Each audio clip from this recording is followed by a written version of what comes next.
Pandian store serial எபிசோடில் என்ன நடக்க போகுதுங்கிறத இந்த வீடியோவில் பார்க்கலாம். நம்ம செந்திலுக்கு இந்த வீட்டில் இருக்கவே பிடிக்காம தனி கொடுத்தோன்னே எப்படியாவது போகணும் அப்படின்னு சொல்லி முயற்சி பண்ணிக்கிட்டு இருக்காங்க. அந்த சமயத்தில் நம்ம மீனாவுக்கு ஆஃபீஸில் குவார்ட்டர்ஸ் கொடுக்குறதா சொல்லி பேசிக்கிட்டு இருந்தாங்க. அந்த இதில் ஆஃபீஸ் விட்டு வர்றதுக்கு மீனா லேட் ஆயிடுச்சு. லேட்டாகவுமே செந்தில் கேட்குறாரு, என்ன மீனா இவ்வளோ நேரம் ஆயிடுச்சு அப்படிங்கவுமே, அட ஏங்க நீங்கள் வேற என்னடா ஒரு தொல்லையாக கிடக்குது அப்படின்னு சொல்லிக்கிட்டு இருக்காங்க. என்ன மீனா ஆச்சு அப்படிங்கும்போது மீனாவும் சொல்கிறாங்க, இல்லைங்க இந்த குவார்ட்டர்ஸ் கொடுக்குறேன்னு சொல்லி பேச்ச ஆரம்பித்ததுலேருந்து எல்லா வேலையுமே என் தலையில் தான் கட்டுறாங்க. நீங்கள் அப்படி வேலை செய்கிறீங்க, இப்படி வேலை செய்கிறீங்க, இந்த ஆஃபீஸில் நல்லா உங்களை மாதிரி வேலை செய்கிறவங்க யாருமே இல்லை அப்படின்னு சொல்லி இன்னும் 4 பேர்த்து வேலையை என்கிட்ட தலையில் கட்டிடுறாங்க அப்படின்னு சொல்லி புலம்பிக்கிட்டே இருக்காங்க.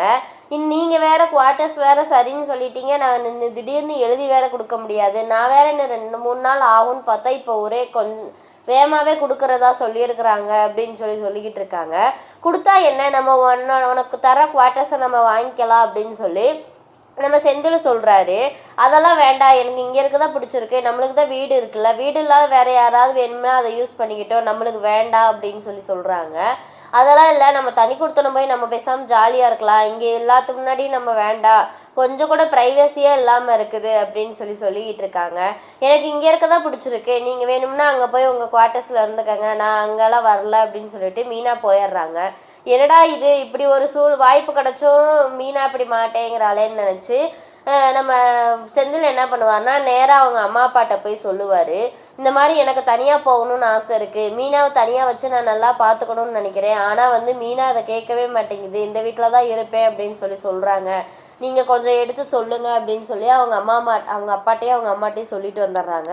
அவங்க அப்பா அம்மாவும் சத்தம் போடுவாங்க, என்ன நம்ம பொண்ணுக்கு கொஞ்சம் கூட அறிவே இல்லை, இவ்வளோ ஒரு வாய்ப்பு கிடச்சும் உங்கள் பொண்ணு இப்படி பண்ணிக்கிட்டு இருக்கிறா, அதாவது தனி கொடுத்தனும் போக எப்படா வாய்ப்பு கிடைக்குன்னு நினச்சிக்கிட்டு இருக்காங்க, இது பேசாமல் போய் மாப்பிள்ளையே ஆசைப்பட்றாருல, கூட போய் ஜாலியாக இருக்க வேண்டியதானே அப்படின்னு நினச்சி பேசிக்கிட்டு இருக்காங்க.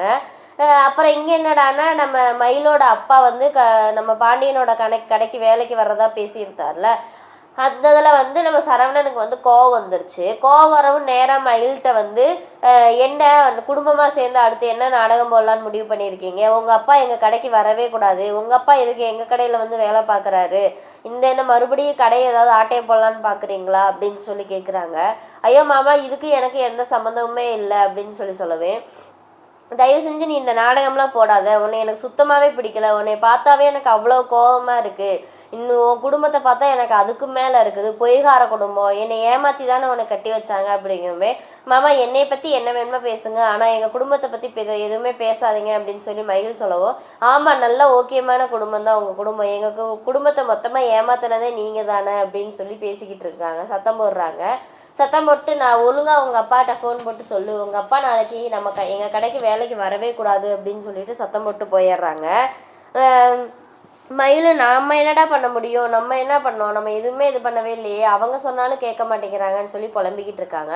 அடுத்தது என்னடானா நம்ம பாண்டியனும் சரவணன் பழனி உட்காந்து கணக்கு வழக்கு பார்த்துக்கிட்டு இருக்கும்போது சரவணன்கிட்ட சொல்லி, நீ போய் பேங்க்கில் எல்லாம் செக்கை டெபாசிட் பண்ணிட்டு வந்துடு, நீ போய் டெலிவரி பார்த்துக்கோ அப்படிங்குமே சுகன்யா பார்த்துக்கிட்டே போகிறாங்க. என்ன அவங்க பையனுக்கு ஈஸியான வேலையும் உங்களுக்கு கஷ்டமான வேலை, இப்படியே வருஷம்லாம் எடுபடியாகவே இருக்கலான்னு முடிவு பண்ணிட்டீங்களா அப்படின்னு சொல்லி சத்தம் போட்டுக்கிட்டு இருக்காங்க. பழனி அப்படிலாம் ஒன்றும் மச்சான் நினைக்க மாட்டாரு, நீயா உனக்கு கற்பனை பண்ணிக்கிட்டு இருக்காது அப்படின்னு சொல்லி பழனி சொல்லிட்டு போயிடுறாரு. அப்புறம் நம்ம ராஜி மீனா அரசி எல்லாம் உட்காந்து சாப்பிட்டுட்டு இருக்காங்க. பாண்டியன் அப்போ அரசிகிட்ட கேட்குறாரு, என்னம்மா அரசி காலேஜ் போகணுமா அப்படிங்கோ, ஆமாப்பா நான் எதுவும் கொண்டு வந்து விடட்டுமா அப்படிங்கோ, இல்லைப்பா வேண்டாம் நான் ஃப்ரெண்ட்ஸு கூடயே போய்க்கிறேன் அப்படின்னு சொல்லிடுறாங்க. அந்த நேரம் பார்த்து நம்ம ராஜிக்கு ஒரு ஃபோன் கால் வருது, முக்கியமான கால் தான், நான் பேசிட்டு சாப்பிட்டுக்கிறேன் அப்படிங்குமே ஒன்று கஸ்டமர் அட்டன் பண்ண கூப்பிட்றாங்க, அந்த மாதிரி ட்ராவல்ஸ் வேணும் அப்படின்னு சொல்லி.